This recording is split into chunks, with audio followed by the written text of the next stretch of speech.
Butandeegi esigira abantu batano bafiire kandi abandi bingi batungira obuhuta kandi ebiro omu kyaro kya Bugombwa Hills omugombora ya Busaro baimayo emotoka y'ekika kya Isuzu Kanta registration number UBL 317R kwekunangura emirundi mingi.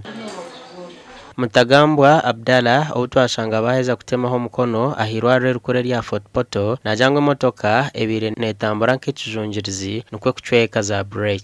Agenda okulabanga emotoka yeegonzisa oludda lumu.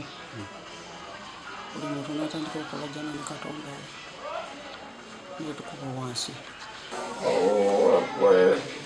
Aba okuza kutunga butandu babire nibaruga kuziika omunyabuzare waabo omutandu kanso ya Nyahuka bari kugaruka omugomboro ya Ntoroko eri kushanga omu district niyemwe. Kati bwe tutuukayo abantu bali bangi nnyo. Ndabwabaawo abantu abaleeta amagezi ne bagamba tufune emmotoka zisobole okuba nga ziyamba ku bantu abo kubanga abantu bangi ate kijja kuba kikendeeza ne ku transport. Asimwe Idrisa we abakazi be babiri boona babire bari omu motoka egi otiireho na mukuru we kandi obwa hati omwe aha abakazi be bamucwaho omukono otiireho na mukuru we.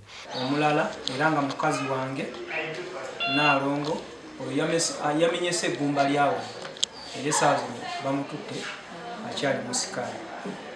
Bagenze mu kusikaninga basobole okulaba amagumba g'omu kifuba go gaakutuse gatya naye bo bano babagyeeko emikono nga bali.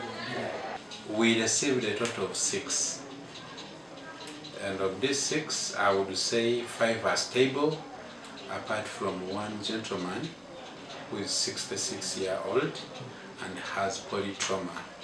He has fractures of upper limbs, the humerus and the ulna and the radius, but he also has head injury. Idrisa obwa hati naenda gavumenti ekwatisa omukono gw'ekyoma abavugi b'ebyiruka abari kuvugisa ekimama.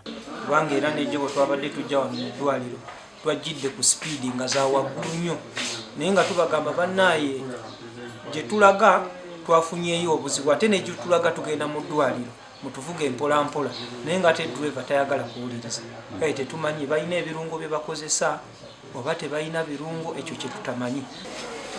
Gasha kwa Agacencwire.